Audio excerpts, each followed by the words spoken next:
I can have the strongest beliefs in the world, and that is going to affect the way I think. But at the end of the day, Yeah. what we have to recommend is what's in the client's best interest. Mm-hmm. And there are some things that, while it sounds good in theory, you put it on paper and actually work it out, may not actually be in the client's best interest. Yeah. And that is ultimately what has to drive our decisions.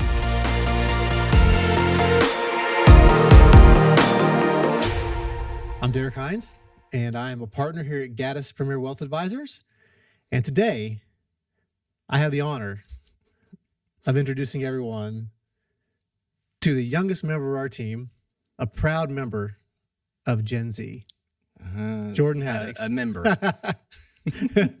Well, so we give, and I know this is, the objective of these initial podcasts is really to introduce our audience, our clients, any prospective clients, to our firm and to the advisors in our firm.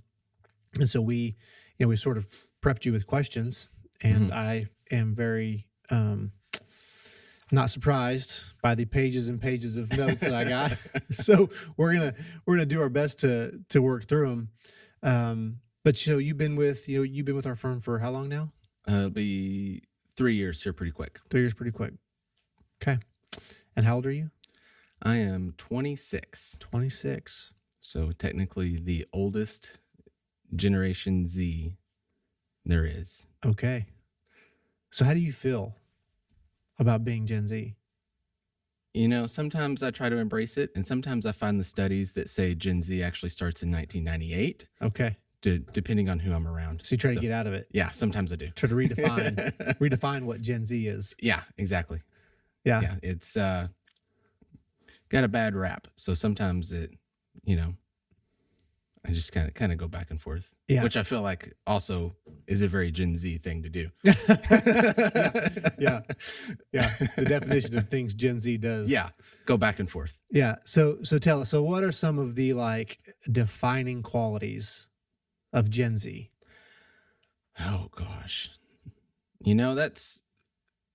So before we get into that, one thing I will say is I grew up in a little town.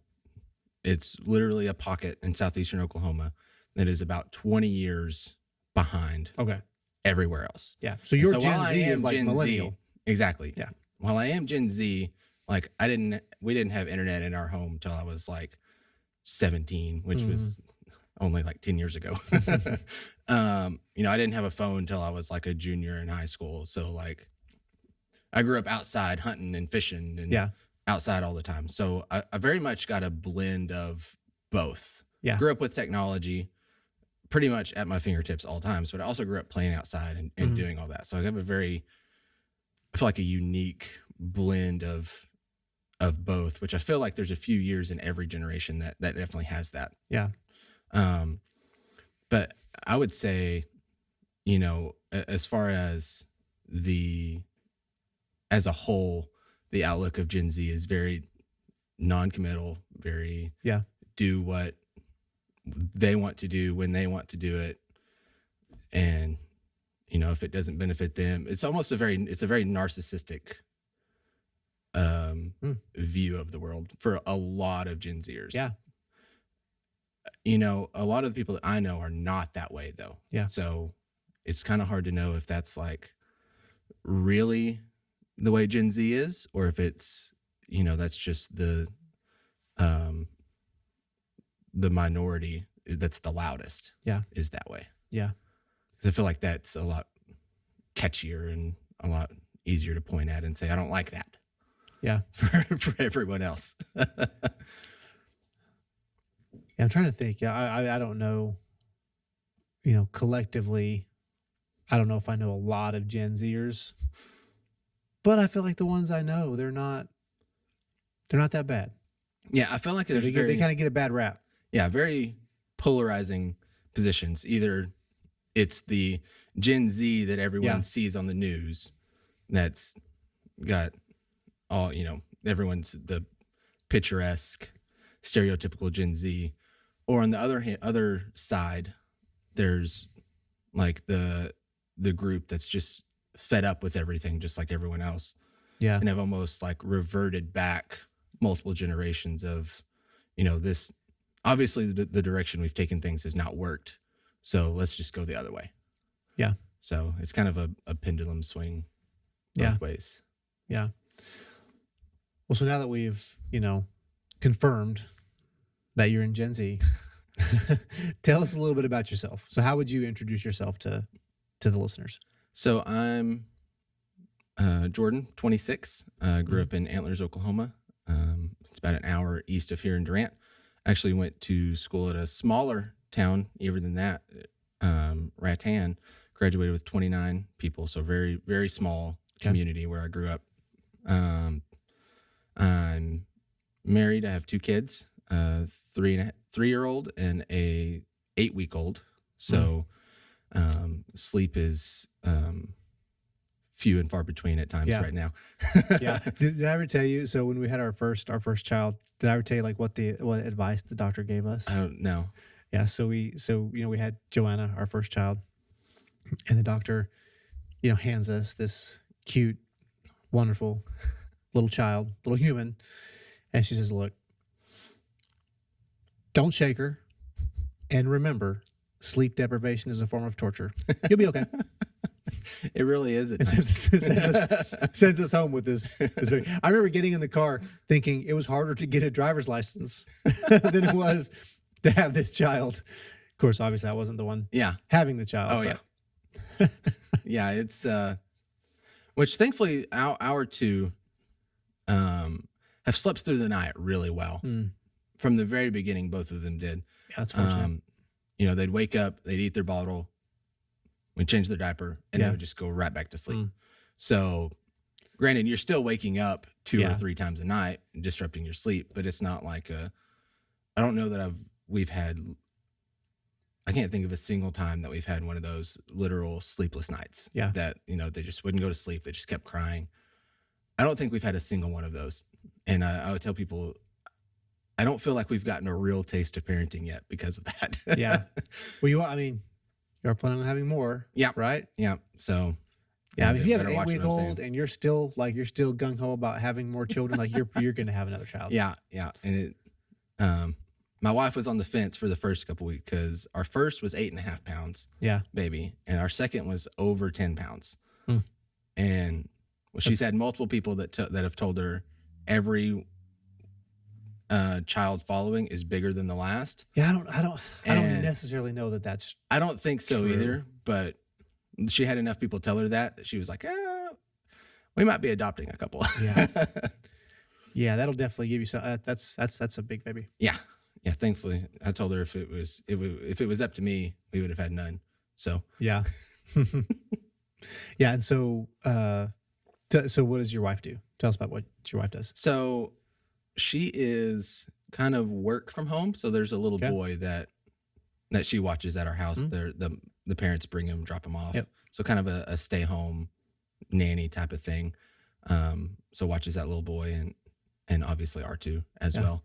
Our goal is as soon as possible just to get it to where she stay at home, not having to work, which we're pretty close to being able to do that. So we won't talk about what that's going to take.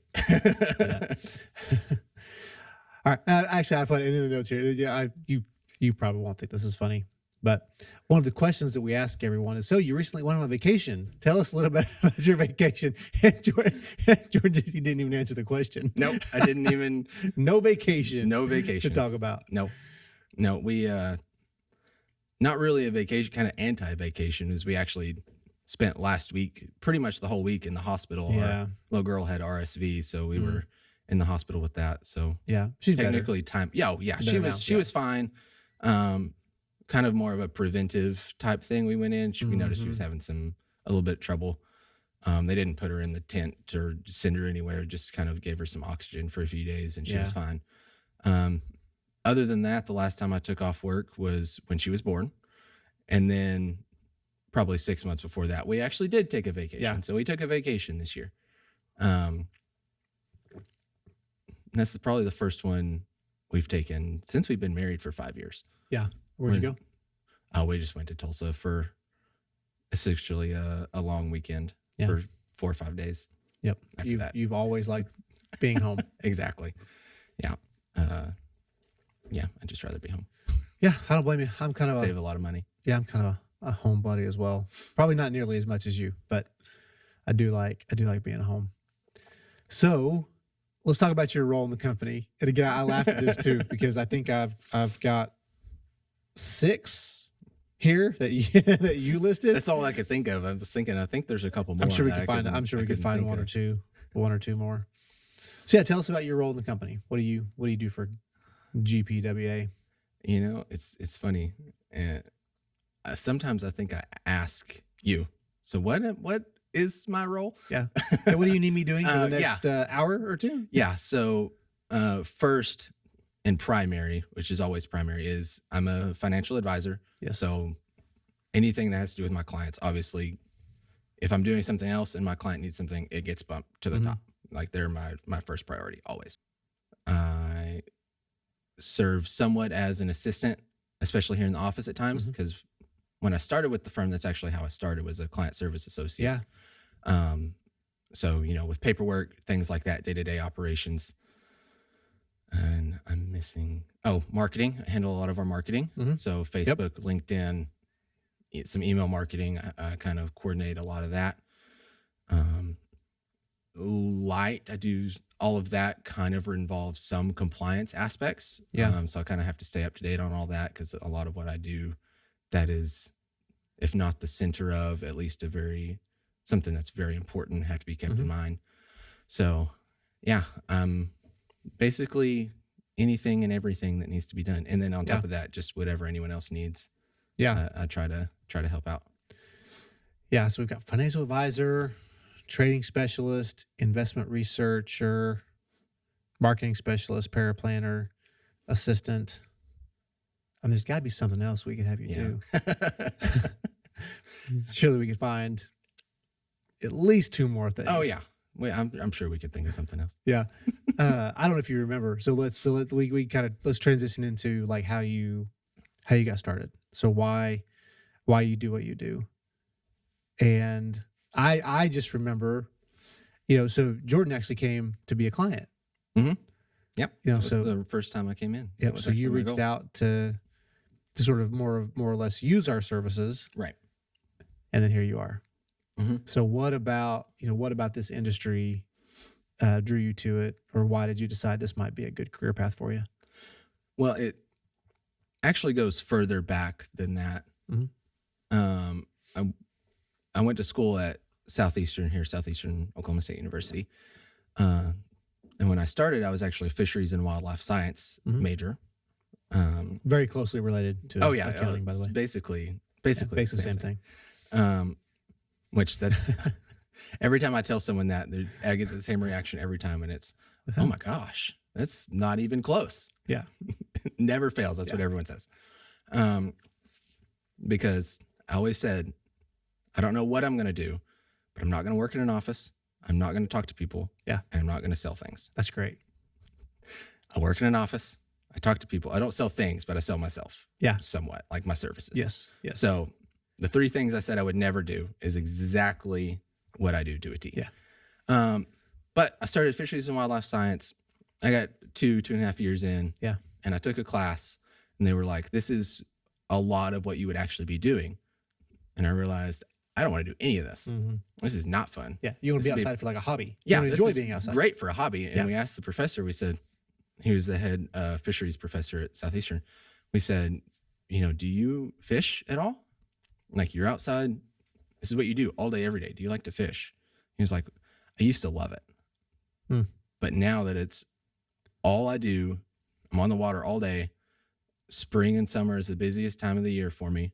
The last thing I want to do when I get home is go back out on the water. I was like, I don't want to do that. Yeah. Dang. So I switched. Originally, my backup was engineering. Southeastern doesn't have much to do with engineering. They don't have anything really with that. So I well, that's out of the question because I'm not going anywhere else. Yeah. So then I was between accounting and finance. So I chose accounting.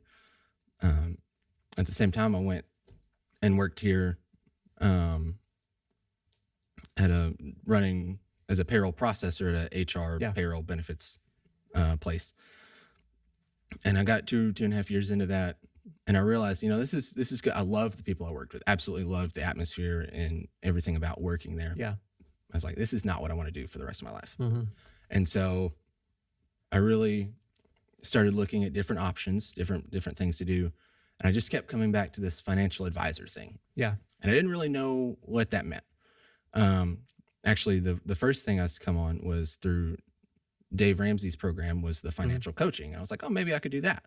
And then I was looking into it. I was like, yeah, you can't make enough money around here doing that. No. The people that need it don't have the money, and the people that have the money don't need it. That's right. I was like, okay, well, and then I started looking into it. I was like, a financial advisor, that looks neat. And then I came in as a prospect and met, seeing about becoming a client. And I told you that, like, hey, I think I might be interested in this. Yeah. Are you sure? I'm pretty sure I was the first one that said, hey, have you ever considered? I don't remember, but maybe you did do it first. Because I remember then you told me, I'm going to try to talk you out of this. Yeah. See if there's anything else. Yeah. Yeah. And if you still want to do it, we'll talk. I was like, okay. So I left, and in 3 or 4 months, it just kept coming back up, kept coming back up. And then we came in, whenever it was sometime after the first of the year in 2021. I was like, I think I actually want to think about doing this. And you're like, funny enough, we're actually about to look at hiring somebody. I was like, oh, that's some great timing right there. Yeah. So yeah. And then really what kept bringing me back to it and looking back is reaffirming this, is looking out. One, I've always felt like I've been good at numbers and math and trying to figure out where things go, the more analytical stuff. Was in a world where there's so many people just selling garbage and scams and trying to take advantage of people, I felt I have a calling for something that's good, and I want to do correctly, and all of that. I feel like it would be like sin possibly for me to not pursue it.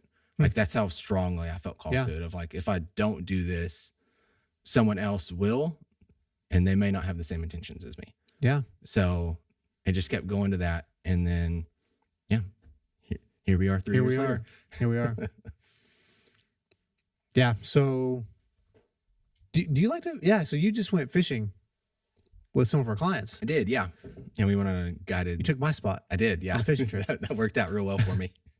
So tell us about the fishing trip. How was it? Was it fun? Was it good? It was a blast. Yeah. We went out. You caught exactly your legal limit? Exactly. Yeah. Well, we threw a bunch back. That were real small. Oh yeah.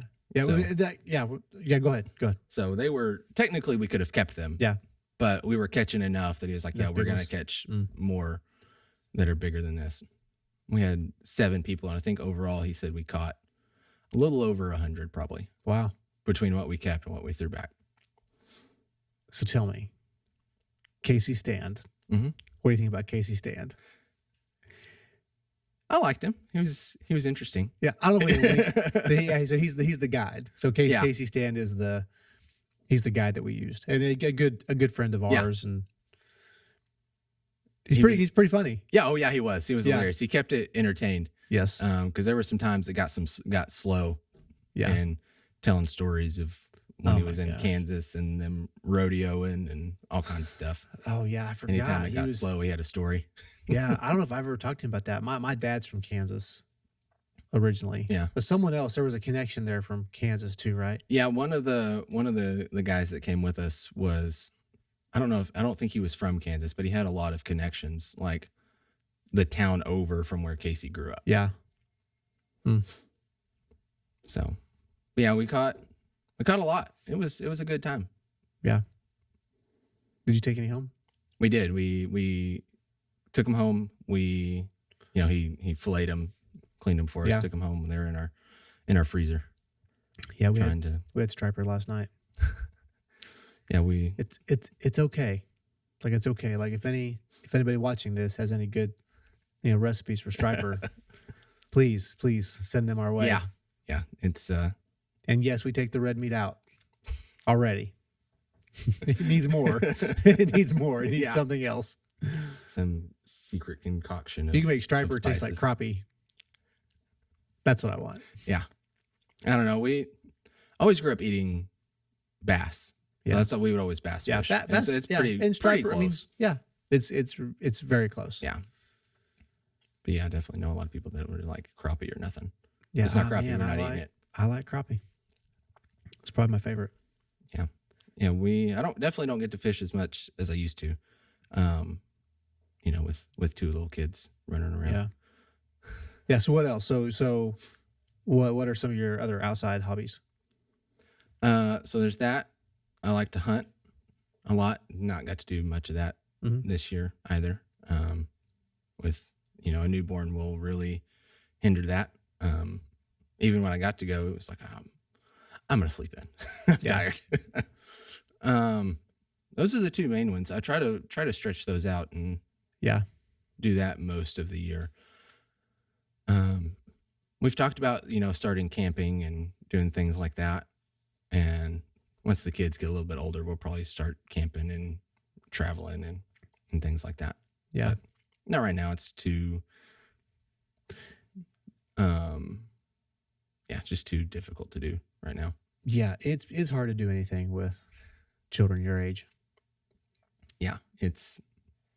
And you can only take them to the grandparents so many times before they start to get, you know, maybe we're busy. You know, we kind of have plans this weekend, and yeah, you gotta not overextend your welcome there. Yeah, I've never heard that. And then from you, what I understand is when you get to 3, you gotta split them up. It's in 2 to 1 and 1 to the other. Harder. Yeah. Yeah. Once you're outnumbered, you know, once you shift to zone from man to man, it's a totally different game. Never heard it put that way. Yeah, no, yeah, you gotta go back. You gotta go zone defense. You can't play man to man anymore. Gosh. Yeah. Those kids, they're all, because when 3, there's always something happening. Right. It's always something happening. Yeah. Someone told us 1 is 1, 2 is 2, 3 is 127. Pretty much. Like once you get to 3, you might as well just keep going because you're outnumbered and nothing changes. Yeah. Yeah. A lot of times, you know, the punishment for us with our kids is like, just get far enough away from each other and don't move that you can't touch each other. Like, because it really is. And I don't know if our so I had a lady ask me one time.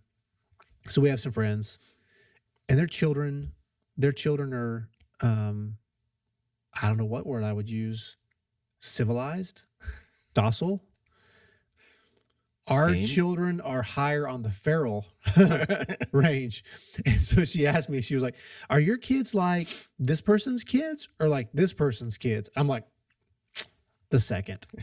You know, I had to get on my son one time because he was literally peeling the paint off the wall. Like he was going to bed and he would sit there and just, I'm like, stop it. What in the world would make you do that? Yeah, mine, I feel like ours are going to be definitely on that side. Yeah. The most stubborn kids I think I may have ever seen. Yeah. And then they'll turn it around and with the sweetest thing you've ever heard. Yeah. Well, you know, they say the qualities that make really bad children make really good adults. Yeah. Yeah. And hopefully that's what we've got going on. Because she's stubborn, she's smart, she's hard-headed, she's independent. Yeah. She wants to do everything by herself. Yep. She doesn't want you to help her. That's right. She's always right. Yeah. And so we're trying to guide it instead of squash it. Yeah. I had a pastor tell me one time, you know the difference between stubborn and tenacity? Spelling. That's all it is. They're the same thing. Stubborn and tenacity. Yep. Yeah. She is. Same word, just spelled different. Yeah. And, you know, our youngest is too young to. Yeah. You know, she never stops talking.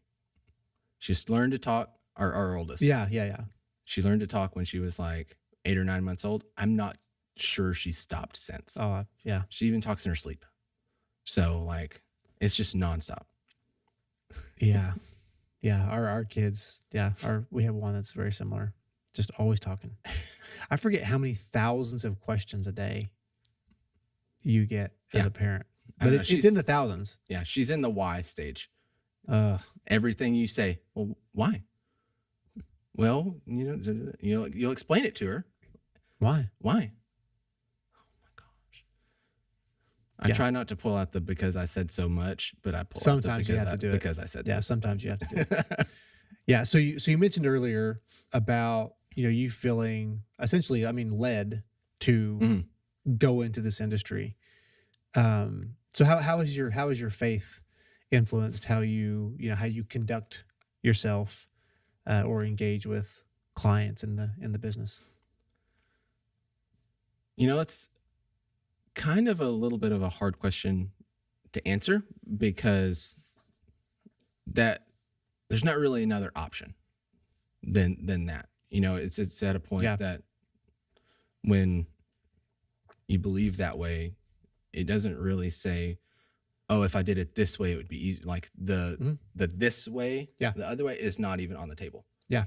And so, there's definitely times that assume it is more difficult.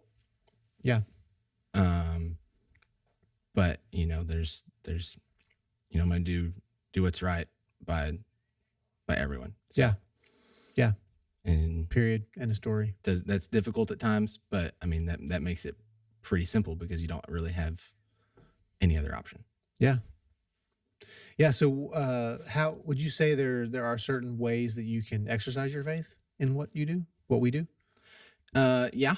So one is kind of the be good stewards. Teaching our clients to be good stewards was what they've have, and being able to explain that Mhm. and show that. And two is with our clients essentially having us handle some of that for them, Yeah. being a continuation of that and doing that on our end as well. Especially in try not to do it too much, but in the investments we choose. Yep. We don't want to. You kind of have to. It's kind of a fine line Mhm. because you don't want to put your money with some of these companies that are out pushing anti-Christian agendas. Mhm. But at the same time, you don't. If you're in a company, you have a say in that company. If you own stock in a company, you have a say in that. Yeah. And so, essentially saying we're going to avoid the blatantly obvious ones at times. Yeah. Obviously, all of this is deemed within the best interest of the clients through the research and all that. There's a Yeah. lot that goes into this. This is kind of simplifying it. Yeah. So what are the blatantly obvious ones that we avoid? Well, right now, Don't hold there- back, Jordan. Huh? Because don't hold back. Yeah, I won't. There's three main companies that we are avoiding right now because of that. One is BlackRock. Hmm. Their ETF is so BlackRock and iShares. Okay. State Street is another one, which their funds are the SPDR, SPDR. Hmm. And then the last one is a little bit on a lesser extent, but we are currently still, I don't want to say boycotting, but we're boycotting, is Vanguard. Yeah. Because they're the three largest money managers in the world. And they come out a few years ago or a year or two ago, essentially openly pushing that they were pushing political agendas over, best interest of the client. And, all three of those companies are being actively sued by states, Mhm. like not just by people, by like by multiple entire states. Yeah. Like 10 or 15 of them, not just one or two, like multiple states are suing those companies. Yeah. And so, with us, it's like, we're not going to go with those companies that are pushing political agendas over the best interest of the client. Now, their argument is that pushing that is in the best interest of the client in the long run. Of course. I disagree. Yeah. But so those, kind of avoiding that, but then not necessarily avoiding specific companies, because if you're in the right investment fund that has the right motivation, Mhm. they will go into those companies and they get voting power. That's right. And so they also will then have sway within the company. Yeah. And so it's essentially, kind of a equivalent is we don't want to avoid the world, right? As Christians, we want to live in the world, but we don't want to be of the world, Yeah. right? So we want to go out and do these things and live amongst the world, so that way we can push it towards good and try to avoid, essentially pull people away from the bad things and try to benefit the world and things like that. Yeah. Yeah. There's a lot of good information there. A lot of stuff that we could talk about.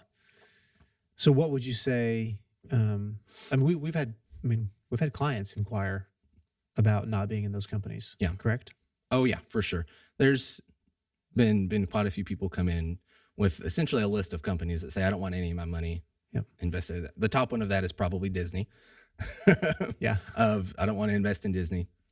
And essentially the mindset is, we're going to avoid those 3 fund companies because of the agendas they're pushing. But, as far as the rest of it goes, maybe we do have some money that is invested in Disney. Yeah. We're going to essentially take the money they make us and go and try to get them to change the things they're doing. Right. So we're going to work with our feet, with our actions, with the things that we do. Yeah. And that's going to have more of an impact than saying, Yes. I'm not going to invest in your company, because that doesn't affect them at all. Yeah. Yeah. Because if you don't buy shares of that company, someone else is. Mhm. And even if you don't, once you get to that point, it doesn't affect them either way anyways. Yes. And so what is more effective is, boycotting things, getting people to pull together and realize, hey, this is wrong. We need to try to get them to do what's right. Yeah. Things like that. Yeah. And I think, just kind of to sum up what you're saying, we are aligning the things that we do with our clients' values and our values Exactly. to make decisions that are in our clients' best interest. Exactly. Yeah. And that's ultimately, I can have the strongest beliefs in the world, and that is going to affect the way I think. But at the end of the day, what we have to recommend is what's in the client's best interest. Mhm.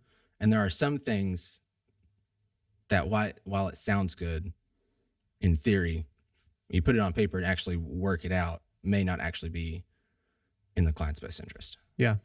And that is ultimately what has to drive our decisions. Yeah. So I asked you about core values. So we talk about aligning the things that we do, with our core values. What are some things? I know you did that.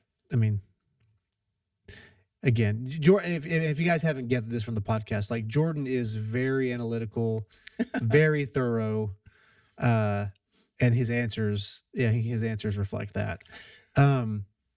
So you said you kind of should probably sit down and think about this. Yeah. Core values that you live your life by, that you have. One of them was to live by Scripture.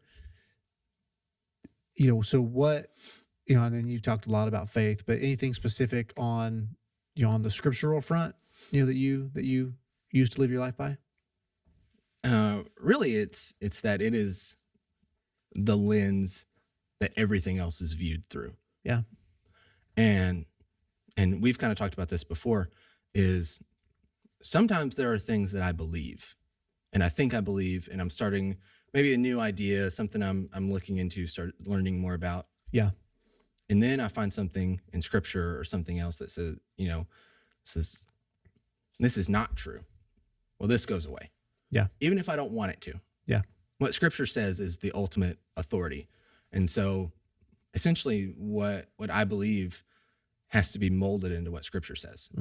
And so if there's something else that I believe that I find Scripture to say is wrong, well, my belief needs to change. Yeah. Because I'm the one that's wrong, not Scripture. Yeah. And so essentially everything gets viewed through that lens and kind of audited through that lens, keeping on the analytical realm. Yeah. Everything, that's how it's kind of viewed and looked at. So goals. Again, I smile at this question. because it's kind of, I mean, it's difficult to ask. So coming from me, right? So I'm kind of, Yeah. kind of your boss. Yeah. Right. And asking you, what are your goals for the next 5 or 10 years?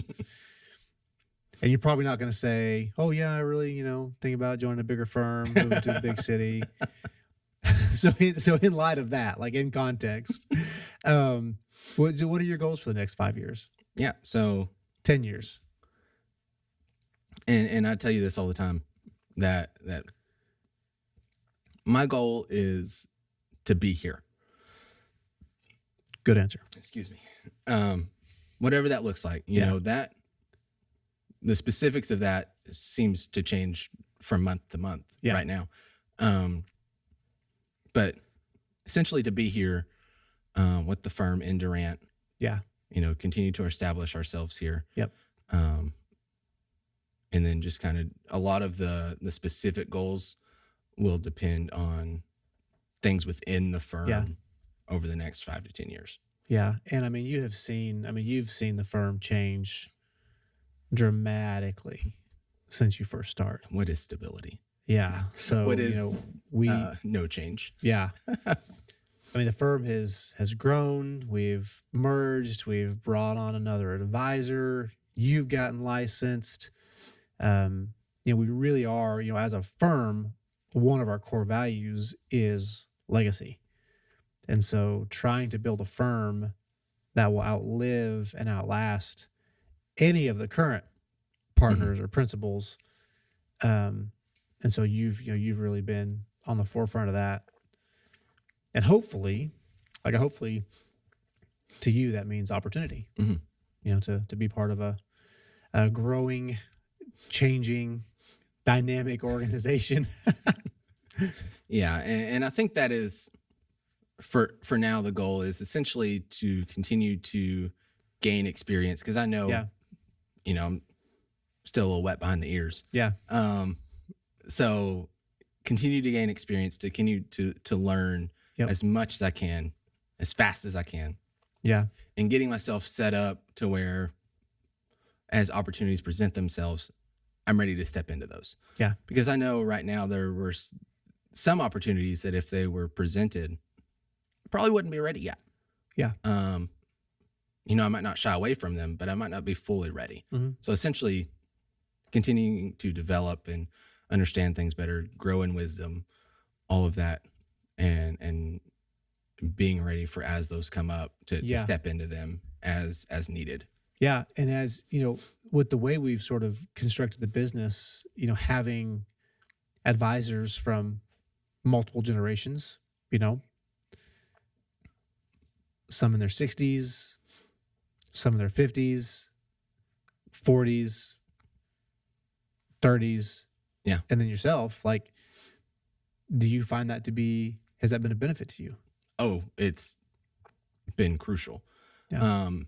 I've probably stepped into the best possible situation and scenario here because of all the experience within the firm. Essentially, there's 5 advisors with 5 different expertise, 5 different areas of expertise with over 100, however many years it is now, years of experience that I can learn from. Yeah. And if I have a question, I don't understand it, depending on what it is, I've got multiple people I can go ask. Yeah. Or, if it's, sometimes I'll ask literally everyone, what do you think about this? Yeah. What would you do in this scenario? Mm-hmm. And then just try to absorb it like a sponge for the next time it comes up, to where, oh, I've done this before. This is what happened. These are the areas that it's different. That changes it this way. And essentially just having multiple people to learn from and to monitor kind of some of the things I do, and, to have you look at something. I come to your office and say, hey, what do you think about this? And you're just like, this is good, but do this instead of this. Yeah. Oh, okay. Yeah. And then we can go execute it. Yeah. And just having that to fall back on as if it ever needs to be. Yeah. Yeah. One of the things, on that note, and this was in sort of the last takeaway, this is not going to be the last takeaway. Um, but you talked about some of sort of our business structure, how we have multiple advisors with over 100 years of experience, for you to draw on from that business perspective as a mentor. But I do know one thing that is um, not necessarily a core value, but that is important to you is the idea of mentors and mentorship. Hmm. So tell me about a mentor outside of work Oh that gosh. you've had, and like how is that? What sort of positive impact has that had on your life? Yeah. So there's been a few, especially through college, Mm-hmm. coming in um, from small town Oklahoma, the like smallest of towns of Oklahoma, To big old to big big city Durant. Durant, um, to college. Um, Essentially, I'd never had to learn to be my own person, really. Um, and so, literally developing Yeah. into what my life is going to look like, Mm-hmm.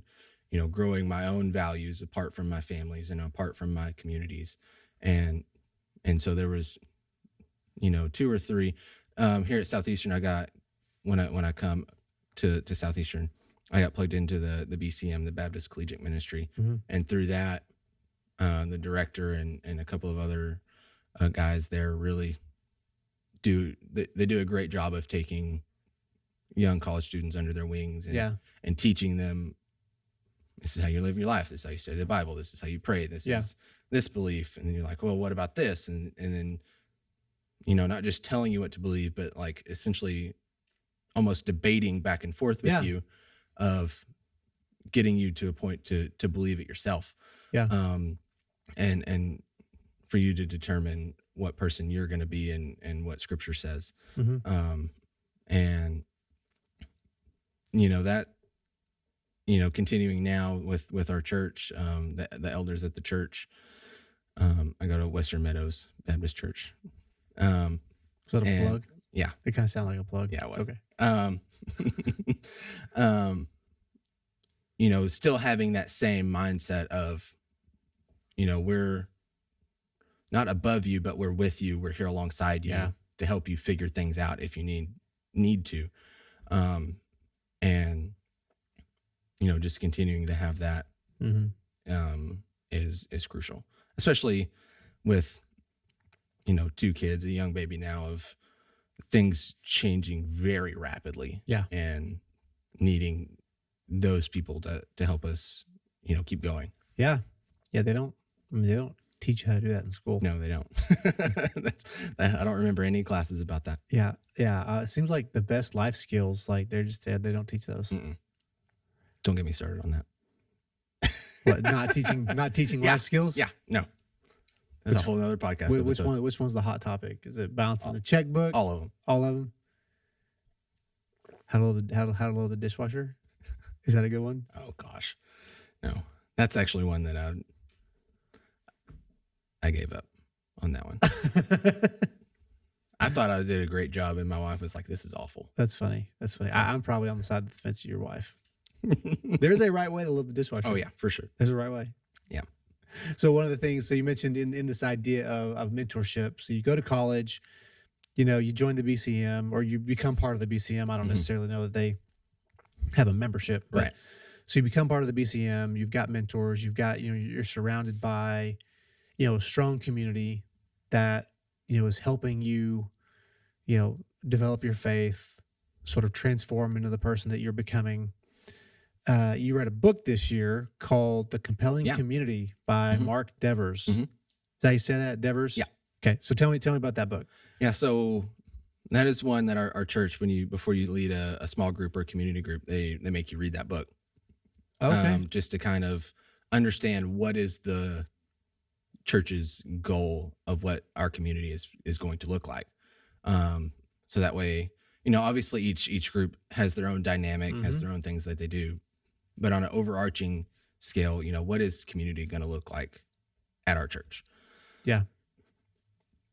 And it kind of teaches of a little bit of what to expect from the elders and the leadership, what to expect, how do you it honestly is written from the perspective of the church Yeah. fostering community for its members. Yep. But being able to extrapolate that of, finding the balance between, like an actual mentorship program where people sign up versus Yeah. fostering the community in a way that Yeah. that it just naturally That it happens. happens. Exactly. Yes. And that there's a time for the program. There is a time for it, and it can be done properly. Yeah. But the goal should be for community to just develop happen. naturally. That's right. That's right. Yeah, there's a book. I've never read it, so this is not a recommendation, but I think it's called like the 3 Mile an Hour Jesus. And what was communicated to me is like that's that idea. Like Jesus lived his life, which I don't know if you know, but you walk at about 3 miles an hour. It's just the idea that you live life together. Yeah. Doing things, doing life.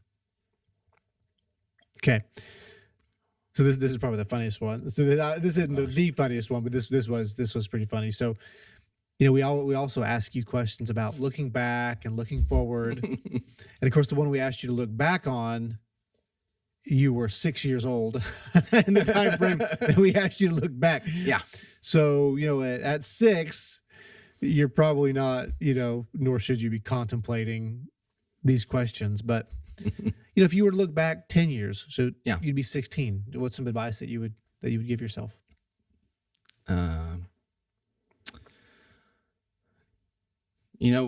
Really is that it will work out, and keep doing what you're doing. Mm-hmm. Studying, staying out of trouble. Yeah. All these things. Essentially, keep being a good kid. Yeah. Because one of these days it will pay off. Continue to work hard, keep your same mindset. Probably dive deeper into your faith, because that is definitely something that I didn't do a lot of. Because being in the Bible Belt, there is a lot of cultural Christians. That's right. Yep. And so a lot of what I experienced on the day to day was more of that side. Mm-hmm. And I knew that, like, hey, a lot of this is close, but I don't think this is right. Like, I don't think we're hitting the target right here. Yeah. Like, we're shooting towards it, but I don't think we're hitting it. Yeah. So maybe to dive deeper into that and really start that process earlier. But and another main one that I'm still working on today is don't be afraid of failure, and don't be worried about what other people think of you.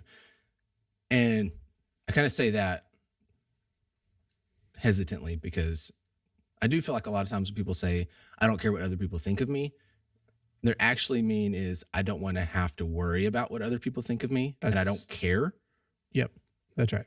So it's genuinely like do what is right. Irregardless. Regardless of if you get pushback and if people think you're weird and things like that. Not a disregard other people, but like a genuinely, like, in certain aspects. Yeah. If they think poorly of you or really think you're weird. Yeah. For certain things you do, that's okay. Yeah. That's actually good. Yeah. I would say most people that say they don't care what other people think, they're really the ones that care the most. Yeah. And it's a coping mechanism.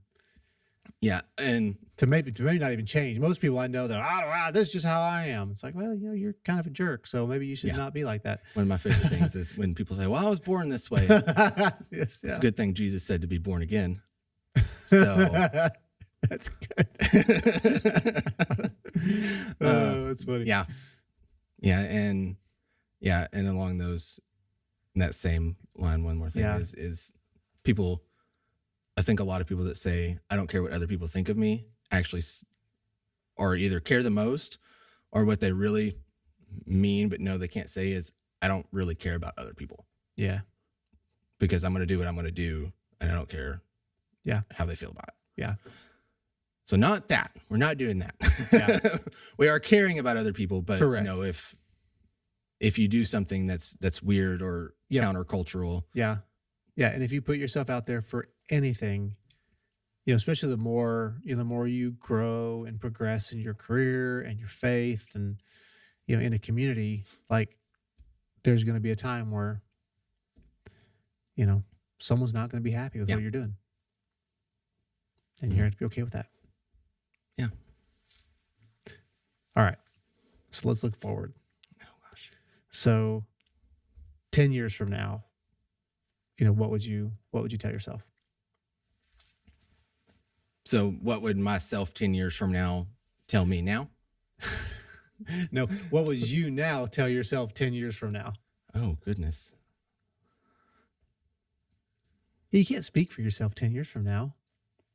So fun fact, actually, there's a guy that I know you listen to him too. I don't know if you've gotten to this part of his stuff yet. He has essentially a Word doc that he has conversations with his 85-year-old self. Oh, wow. That he takes his mindset as if he was his 85-year-old self and then gives himself advice for today. So essentially, what would future self that's lived a full life and has learned all the lessons that he's going to learn, going to tell you what advice would he have for you today? Man, that could be a And he's literally gnarly loop. So like, okay, so right, you get what I'm saying? Yeah. So if your 85-year-old self gives yourself advice today and you take that advice, now you are a different 85-year-old self Yeah. than now giving the different you. So the thought behind it is, and they've actually done studies on this, is that people literally Yeah. give better advice to other people than they do themselves. 100%. And so it's essentially getting into that mindset Yes. of, if I was giving this advice to someone else, Yes. what would I tell them to do? Yes. Okay, now I'm going to go do that. Yeah. Yeah. I don't know. I've said this before publicly, but I don't remember exactly where I heard it. But you need to speak to yourself as you would speak to your child. Yeah. Like, because we don't do that. We're so mean to ourselves. Oh, yeah. Yeah. Very So- unkind. I don't have any idea what I would tell myself 10 years from now. Really, I have more questions than... So what would you ask yourself 10 years from now? Oh, gosh.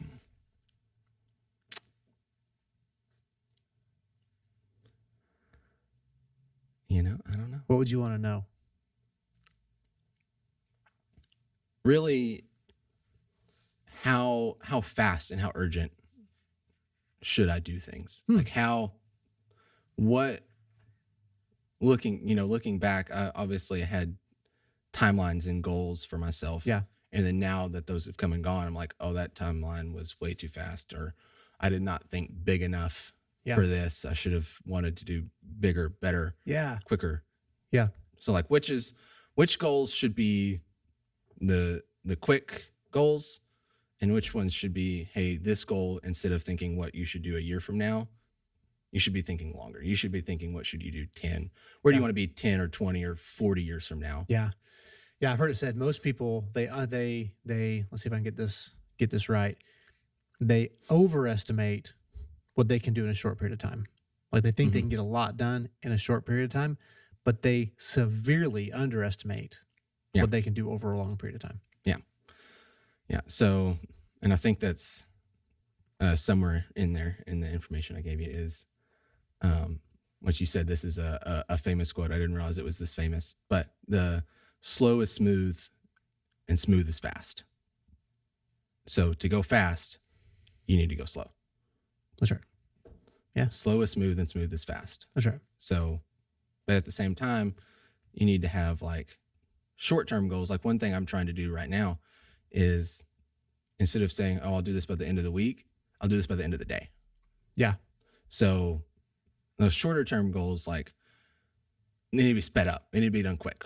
Yep. But then the longer ones, like, hey, we need to push this out, instead of what are we going to do by the end of the year? What are we going to do by the end of the decade? Yeah, that's good.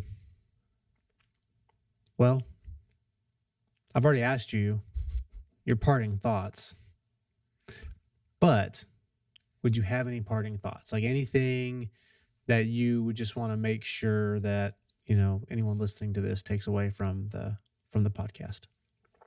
Yeah, really circling back to the beginning. Mm-hmm.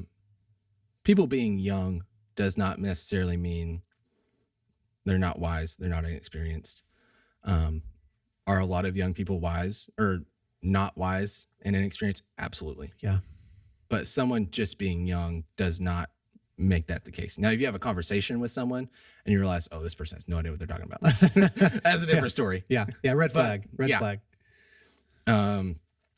And so really because of the fact that we are getting to a point now that there are so many people, especially in my generation, you know, in their 20s to early 30s that are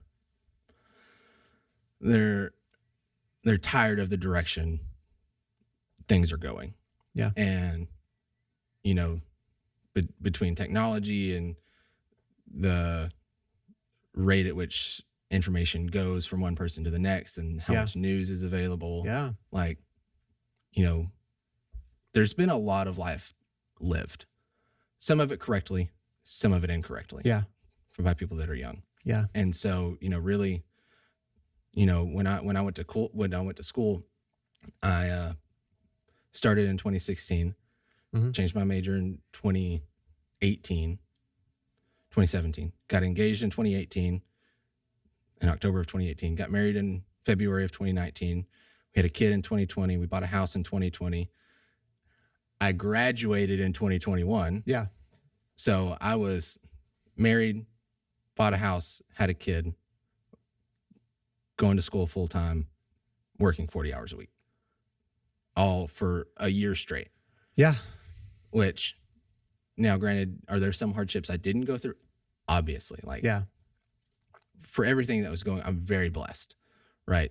Those are all wonderful things. But there's people that are 35 that haven't done any of that. Yeah. And so, you know, age is not necessarily the thing that, you know, it's life experience and wisdom. And anyone at any age can have that or not have that. Yeah. Yeah, that's good. Well, I appreciate you being on the podcast. Yeah. You know, I appreciate all the value that you've brought to the firm. You know, you really help me sort of see things through a different lens. I guess maybe a younger lens. I mean, you're not that much younger than me. I guess 13 years. I got some 26, 39. Yeah. So, you know, I really appreciate, you know, all of the value that you bring to the firm. You know, we appreciate everybody listening as well. Jordan he's not the last advisor, but we are quickly approaching the end of, you know, our interviewing advisors with the firm, sort of the introduction to the firm. And, you know, we are really looking forward to getting into conversations with, you know, local influencers, local business leaders, entrepreneurs. And we hope that you guys enjoy that. Thank you. This is Derek Hines and Jordan Haddox interrupting your disclaimer with another disclaimer. We just wanted to clarify that, you know, some of the things that we talked about on the podcast were how, you know, sort of the methodology behind how we pick and choose investments. And we just want to make sure and clarify that that is not, you know, nothing we said is to be perceived as specific investment advice. Correct. Yeah, we put a lot of time and effort and research both into our models, into our portfolios, into each specific client, taking each individual scenario into account and all the aspects of that. And so, yeah, nothing we said in any of that should be taken as specific investment advice to anyone listening to this. Exactly. Goals, risk tolerance, time horizon. We look at on an individual basis for every client.